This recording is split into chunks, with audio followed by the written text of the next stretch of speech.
Assalamualaikum warahmatullahi wabarakatuh. Selamat jumpa kembali sahabat-sahabat viewer dan subscriber channel Titah Misteri. Kali ini kami akan membawakan sebuah kisah misteri dengan judul Insafnya Seorang Wanita Malam.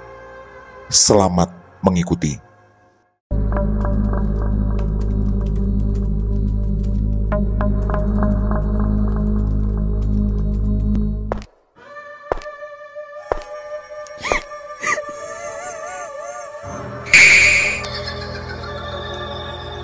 Jangan pernah mengikuti kisah ini sendirian. Tak ada manusia yang sempurna, dan ampunan dari Yang Maha Kuasa selalu tersedia bagi jiwa-jiwa yang kembali bersujud dan memohon padanya. Makassar, 1998. Laras merasa pusing sore itu. Nanti malam dia tetap harus masuk kerja. Apalagi nanti adalah malam minggu yang biasanya lebih banyak pelanggan. Tak pernah terbayangkan sebelumnya bahwa kelak dia akan terjerumus ke dunia malam yang kotor seperti ini.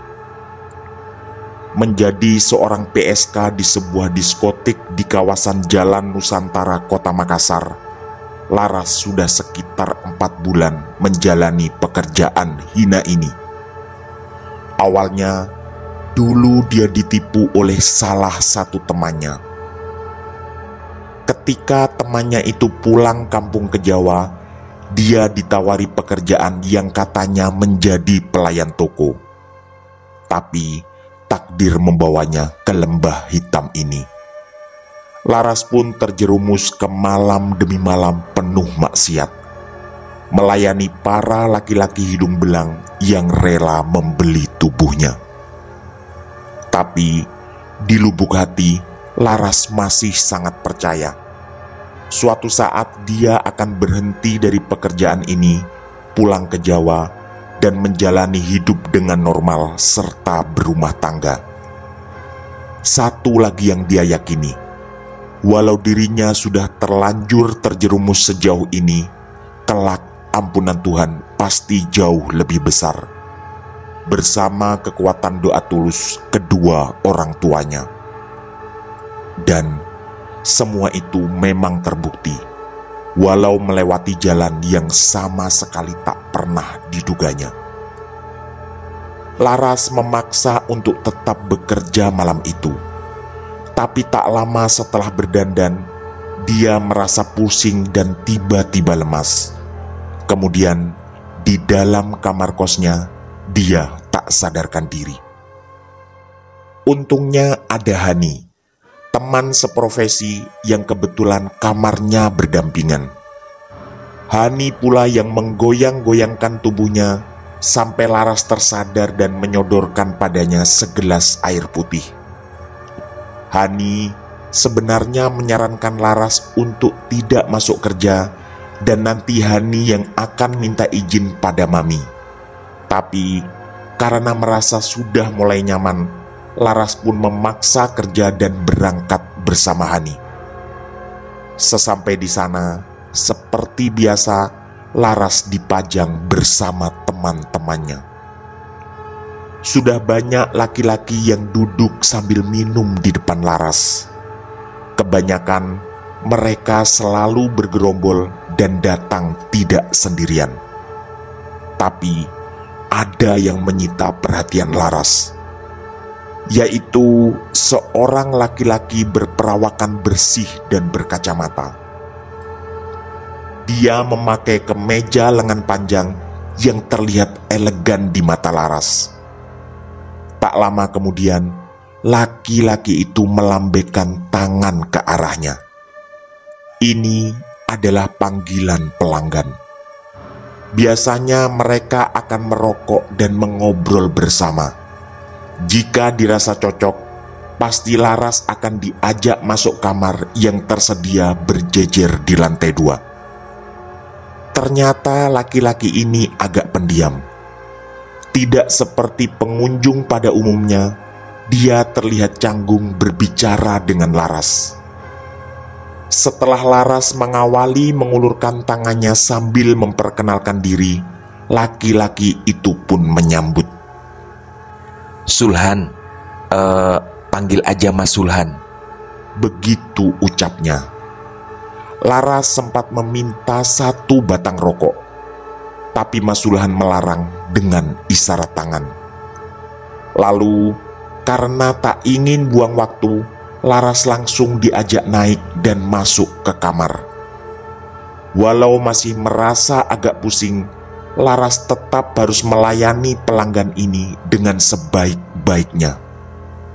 Selama ini, penghasilannya terbilang lumayan. Dan kata maminya, Laras terkenal dengan pelayanan yang baik pada para pelanggan. Bahkan, ada beberapa pelanggan setianya yang datang ke diskotik ini hanya mau dengan Laras.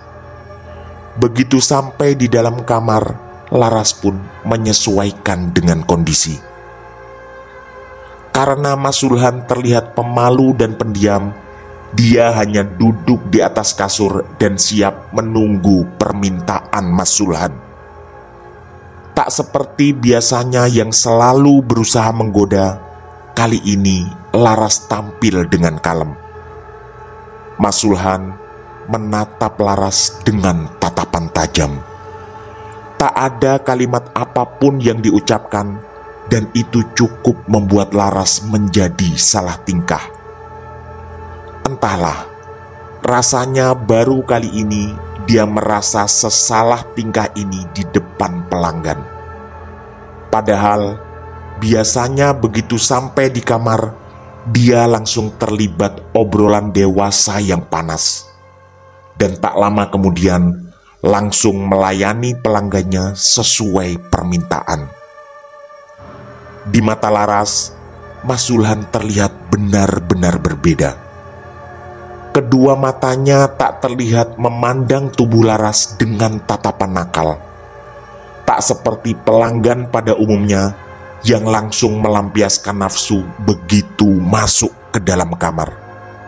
Laki-laki ini memang berbeda. Selain tampilannya yang kalem, juga tak tercium sama sekali aroma alkohol dari mulutnya. Bahkan dengan sangat sopan, dia minta izin pada Laras untuk menyalakan rokok.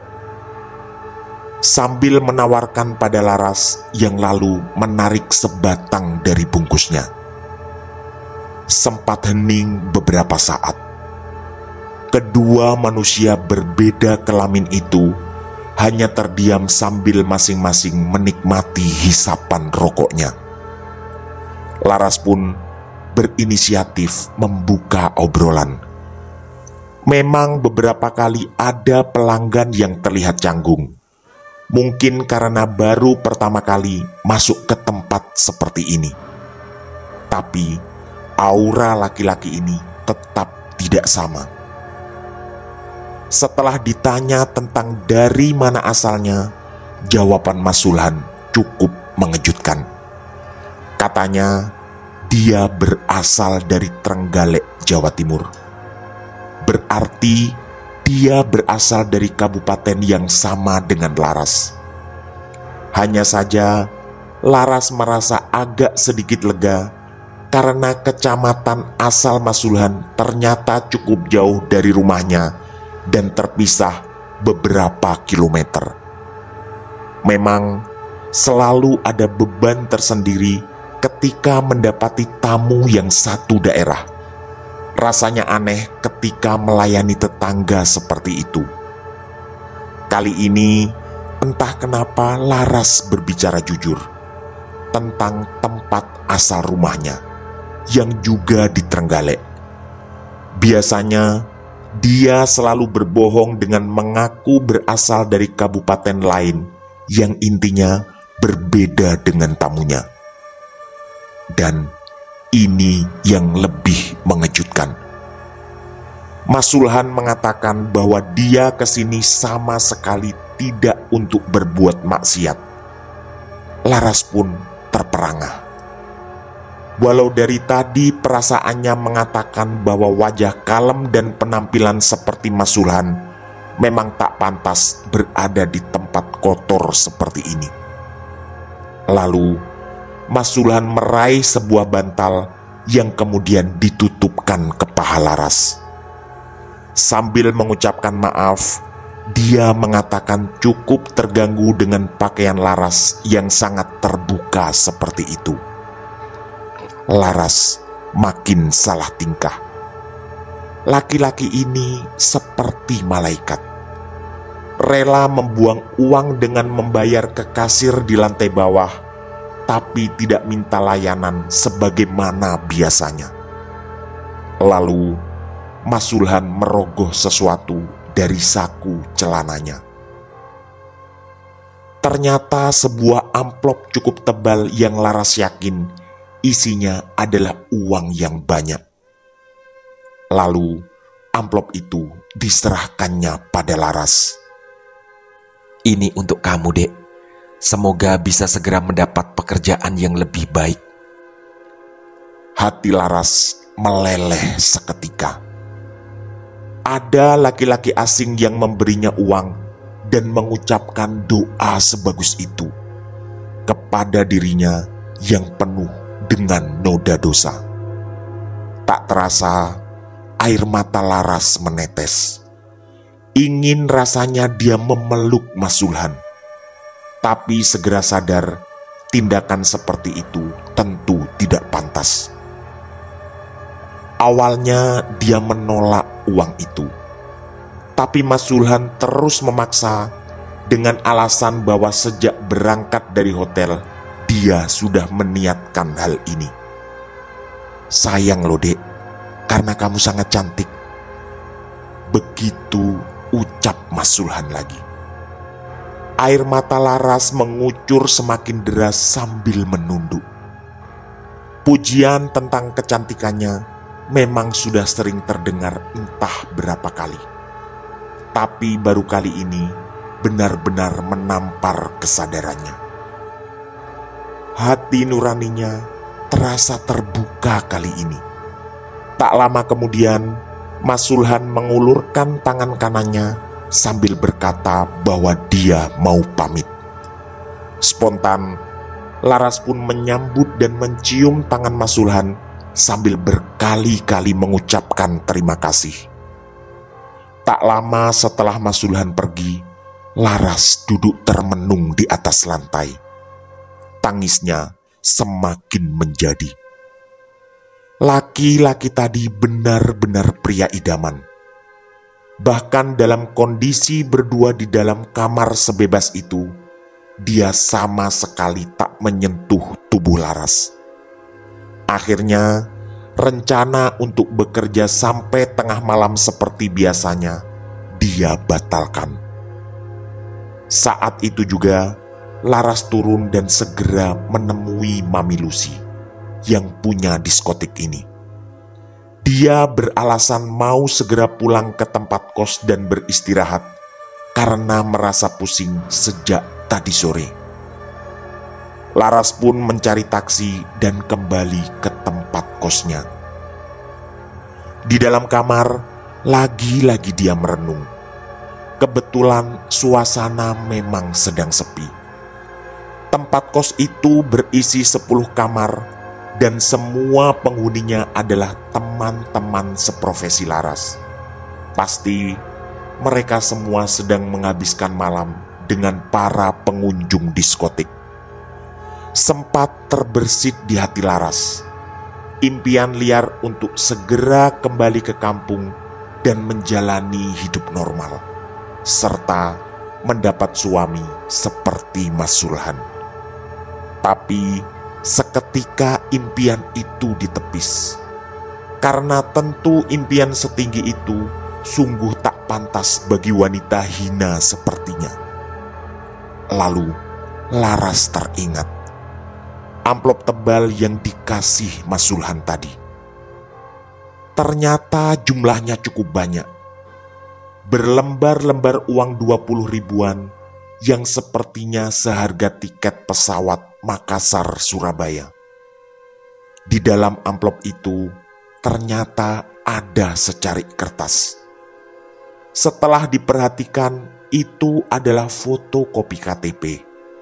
Di sana tertera nama Zulhan, alamat lengkap, dan foto yang memang sama dengan wajah Mas Zulhan tadi. Laras pun mendekap amplop itu. Dalam hati dia menduga dan lalu meyakini ini adalah jalan Tuhan yang mau menyelamatkannya dari kehidupan kelam seperti ini. Lalu Laras menyimpan amplop itu di bawah tumpukan bajunya di lemari. Tiba-tiba Laras terfikir sesuatu. Dia ingin melaksanakan sholat Isya. Entah sudah berapa lama dia meninggalkan sholat. Perlahan dilangkahkan kakinya ke kamar mandi. Lalu diambilnya sajadah dan mukena di antara tumpukan bajunya. Sambil menangis, dia teringat bahwa sajadah itu dibelikan oleh bapaknya ketika berangkat ke Makassar pertama kali. Ketika itu, sang bapak berpesan agar secapek apapun bekerja sebagai pelayan toko, jangan pernah tinggalkan sholat. Di sini, tangis Laras makin tak terkendali. Sejak awal, dia telah berbohong pada orang tuanya tentang pekerjaan di Makassar. Dan sajadah itu sama sekali tak pernah dipakainya sejak sampai di kota ini. Dengan derai air mata, Laras memakai mukena dan berdiri. Ada rasa syukur yang luar biasa di setiap gerakan sholatnya. Entahlah kapan terakhir kali dia sholat sekhusyuk ini. Setelah tenggelam dalam tangis syukur yang luar biasa, Laras pun membaringkan tubuhnya. Tekadnya jelas, dia harus segera keluar dari lembah hitam ini. Entah berapa lama dia tertidur, terdengar suara derap langkah kaki. Begitu membuka mata, Laras sadar bahwa teman-temannya baru pulang dari diskotik. Sempat diliriknya jam tangan, jam 4:10. Hani sempat singgah di kamarnya dan lalu terjadilah sesuatu yang sangat mengejutkan. Katanya, Mami Lucy menanyakan kondisi Laras karena ada beberapa pelanggan yang mencarinya. Di sini, Laras mulai bingung. Lalu dia bertanya pada Hani bagaimana kondisi malam tadi. Dan Laras semakin terkejut. Kata Hani, tadi dia berangkat sendiri naik taksi dan sesampai di sana, sudah ada 2 pelanggan Laras yang menunggu. Laras perlahan menyadari. Berarti dia sama sekali tidak berangkat ke diskotik. Apalagi setelah menanyakan itu pada Hani untuk mencari keyakinan hatinya. Tak lama kemudian, Hani pun pergi dan masuk ke kamarnya. Lagi, air mata Laras menetes.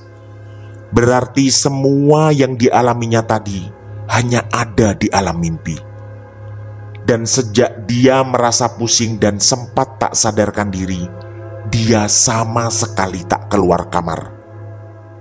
Tak lama kemudian, sayup-sayup terdengar kumandang adzan subuh dari kejauhan. Laras pun teringat bahwa tadi sempat sholat Isya di alam mimpi. Lalu dia berjalan ke kamar mandi untuk bersiap sholat subuh. Walau semuanya tadi terjadi di alam mimpi, Laras tetap meyakini bahwa ini adalah jalan Tuhan agar dia segera kembali. Seperti tadi, Laras berusaha sholat sekhusyuk mungkin. Masih dengan derai air mata, doa-doa dilantunkannya, terutama agar dia segera mendapat jalan terbaik untuk keluar dari kehidupan penuh maksiat ini. Setelah melipat mukena dan sajadah, Laras pun membuka lemari bajunya. Kali ini, matanya menangkap sesuatu berwarna putih di sana. Tiba-tiba dia teringat, di dalam mimpinya tadi malam, Mas Sulhan memberinya amplop itu. Laras mulai merinding dengan tangan gemetar. Perlahan ditarik dan dibukanya amplop itu. Ternyata isinya sama persis dengan yang ada di dalam mimpinya tadi malam. Berlembar-lembar uang pecahan 20 ribuan dan secarik kertas yang adalah fotokopi KTP dari Mas Sulhan. Di sini Laras semakin yakin ini benar-benar adalah jalan Tuhan yang membimbingnya untuk pulang. Dia semakin tak mampu menalar semua rangkaian kejadian ini. Akhirnya dia membuat keputusan. Sekitar jam 7 pagi, Laras berjalan ke sebuah biro travel penjual tiket pesawat yang kebetulan tak terlalu jauh dari tempat kosnya. Di sana, dia memesan tiket penerbangan Makassar-Surabaya. Ternyata tiket semua maskapai untuk hari itu sudah habis. Kebetulan itu adalah hari Minggu yang memang biasanya penumpang pesawat cukup padat. Akhirnya Laras mendapat tiket untuk penerbangan besok pagi. Dan anehnya, harga tiket yang didapatkannya sangat ajaib. Benar-benar hampir sama dengan jumlah uang yang diberikan Mas Sulhan dalam mimpinya. Dan hanya tersisa 1.000 rupiah. Ini benar-benar sebuah keajaiban. Lalu dengan langkah yang semakin mantap, Laras pun berjalan pulang ke tempat kosnya. Hari itu dia habiskan untuk mengemasi semua pakaian dan barang, dan besok pagi dia akan terbang ke Surabaya. Dia juga mengurung diri di dalam kamar. Setiap kali ada temannya yang datang mau bercengkrama, dia selalu beralasan tak mau diganggu karena kondisi badannya yang belum terlalu sehat. Singkat cerita, keesokan paginya, Laras pun berpamitan pada semua teman dan Burita, ibu kosnya. Semuanya tentu terkejut dengan keberangkatan Laras yang tiba-tiba. Apalagi terlihat dia membawa koper besar berisi semua pakaiannya. Dan ketika ada yang menanyakan apakah Laras akan segera kembali, dia hanya menjawab dengan singkat, "Belum pasti, lihat aja nanti." Laras pun mencari taksi dan segera meluncur ke Bandara Sultan Hasanuddin. Selama penerbangan, tak henti-henti hatinya menggumam syukur atas kejadian aneh yang dialaminya. Sekaligus semakin yakin bahwa dia harus kembali ke kehidupan normal yang jauh lebih bermartabat. Setelah mendarat di Surabaya, Laras tak langsung pulang. Naluri justru menuntunnya untuk mencari taksi dan menuju ke alamat Mas Sulhan lebih dulu. Tentu dia sangat penasaran dengan sosok Mas Sulhan yang seperti malaikat itu. Di dalam taksi, kembali dia tenggelam dalam impian liar. Bertemu Mas Sulhan dan lalu berkenalan dengannya. Ingin rasanya dia menceritakan bahwa telah ditemui oleh Mas Sulhan di dalam mimpi. Walau tentu dia tak berniat menceritakan kehidupan malamnya yang kelam dan penuh maksiat. Setelah sekitar 5 jam perjalanan, sampailah Laras di alamat yang tertera pada KTP. Sempat bertanya pada seorang bapak yang kebetulan berdiri di pinggir jalan desa itu. Dia diantar ke sebuah rumah sederhana yang cukup besar, yang letaknya agak terpisah dari para tetangga. Setelah turun dan membayar taksi, dia pun memberanikan diri mengetuk pintu rumah itu. Tampilan Laras dengan berbaju panjang dan berkerudung. Memang seperti inilah tampilannya dulu setiap kali keluar rumah sebelum berangkat ke Makassar.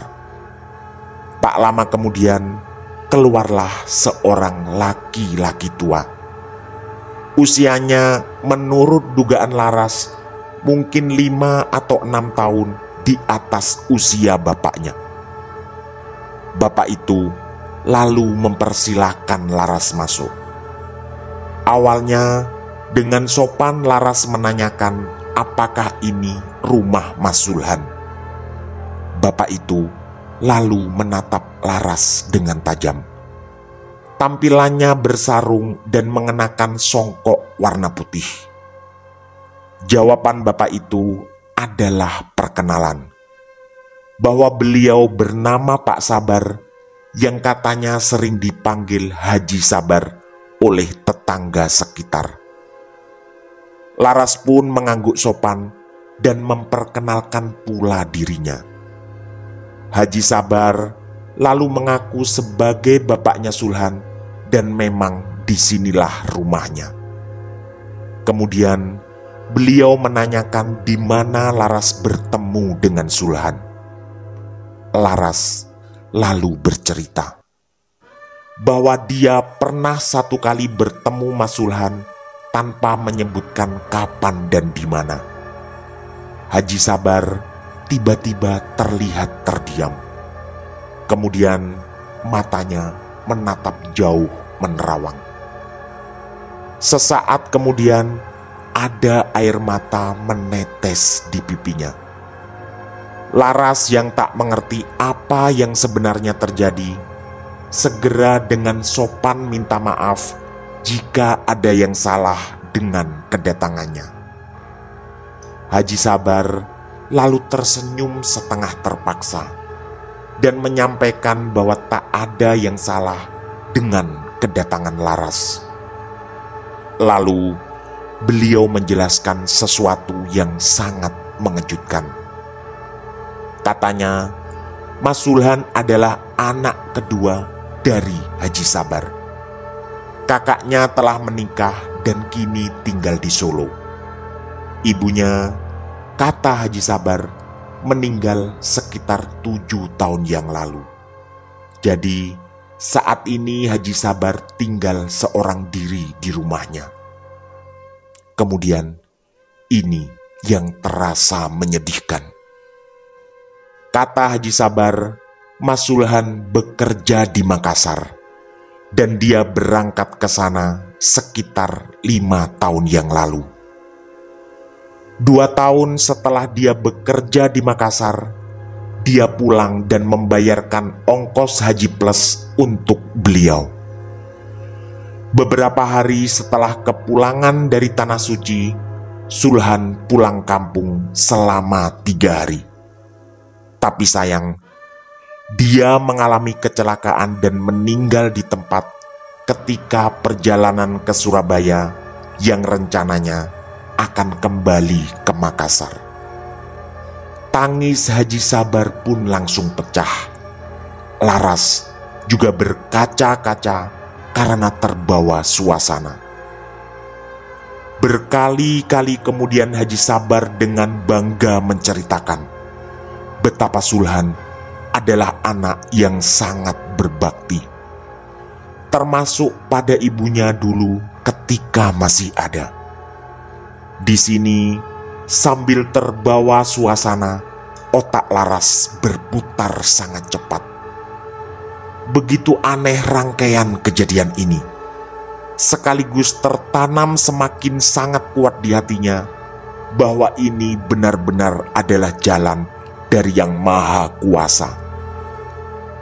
Karena tak ingin membuat Haji Sabar semakin tenggelam dalam kesedihan, Laras pun dengan sopan pamit pulang.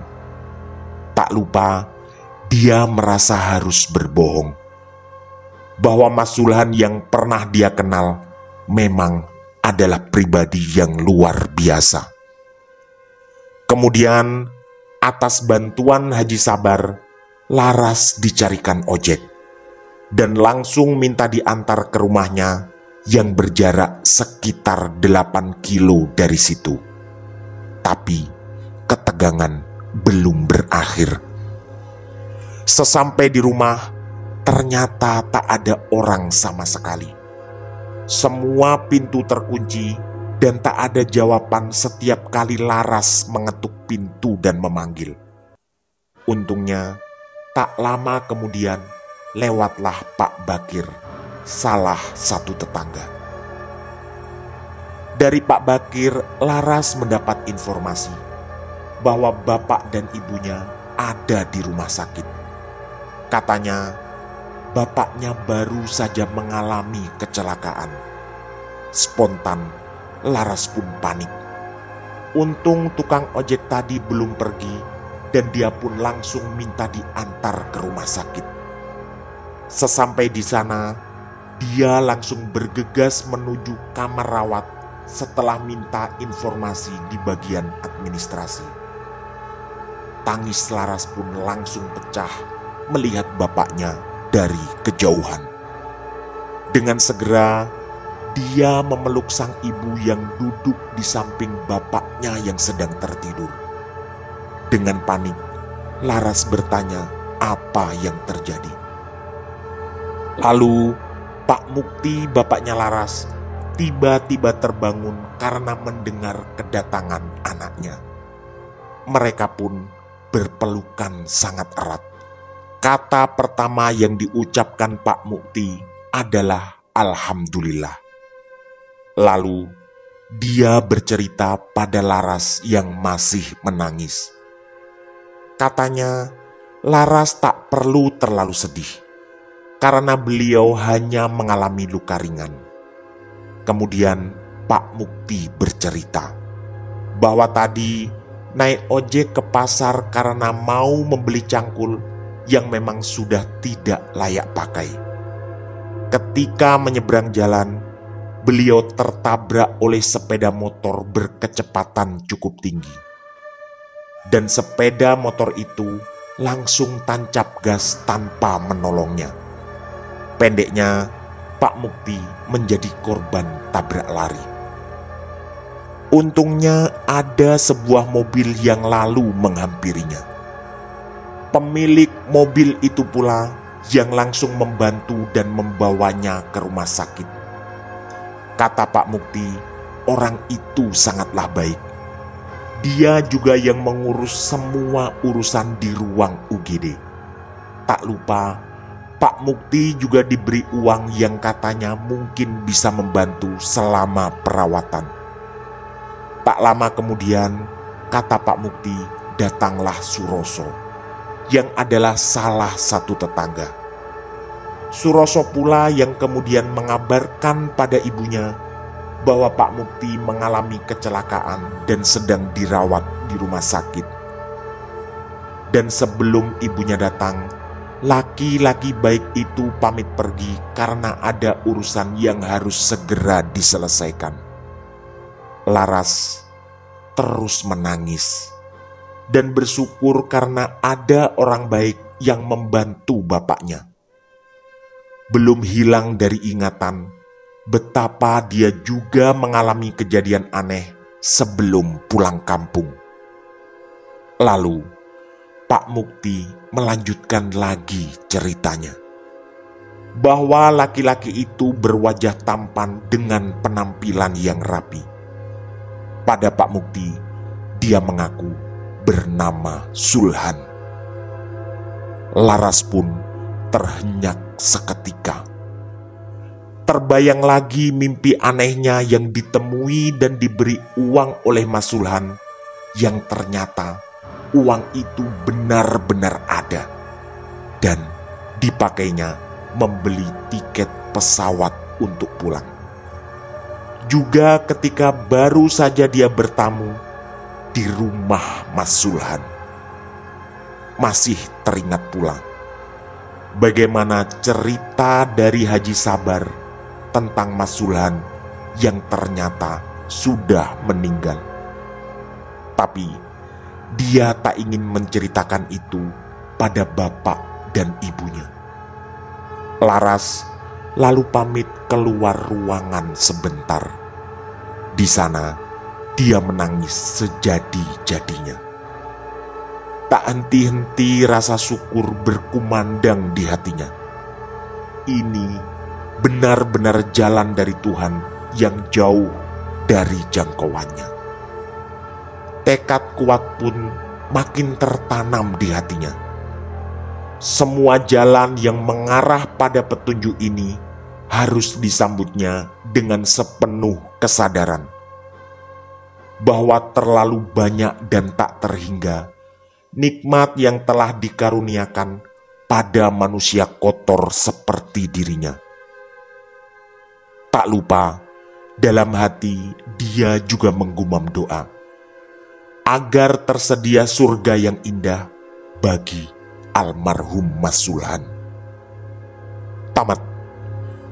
Demikian kisah misteri dari kami, insafnya seorang wanita malam. Semoga kisah-kisah kami cukup menghibur dan menemani sahabat-sahabat semua.